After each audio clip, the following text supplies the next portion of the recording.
Greetings, kids, and welcome to week 6. Before I give you the outline of the week, there are some things that I would like to speak about. The first is that I appreciate your patience last week when I wasn't here, and I appreciate the work that you did in my absence. Having said that, however, I have noticed in the past couple of weeks that there's been a drop-off in the, number of journal entries that I'm receiving and the number of people on the blogs. Now, you need to remember that although this course is pass-fail, participation is a large part of it. And if you're not doing your journals and you're not doing your blogs, your participation grade is not going to be strong. So I would just like to not warn you, I guess, but encourage you. Get on the blog and get your journals in. Remember, they're always due on Mondays before midnight. 11:59 is the last minute that you can hand them in on time. Overall, into week 6, however, I'd like to say that I think we're doing quite well. Their participation has been very high at our meetings. You seem to be enjoying the course, and the work that is done and that has been done has been of a very high quality. So congratulations to you on that.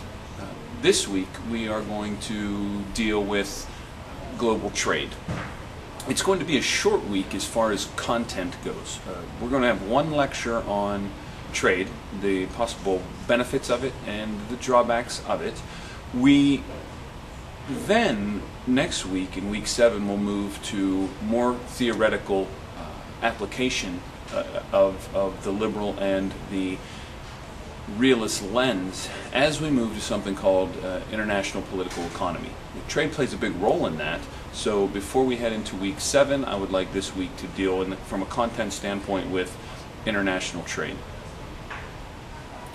The current affair topic that we're going to deal with this week is the Israeli-Palestinian conflict. And kids, there's no more frustrating, I guess, conflict in the world than this one.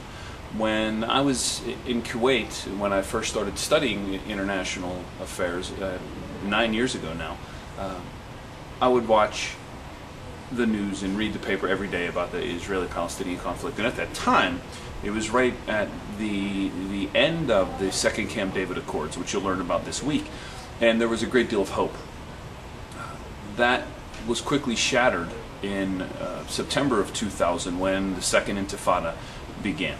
Yeah, and then things just got worse from there, to the point that during the second Bush term, there really was no, at least it seemed to me, there was no effort to make peace in the region. Now, as President Obama has come in, the talks are beginning again, but the problems are monumental, and the complexities are disturbing for those of us who want to see peace in the region.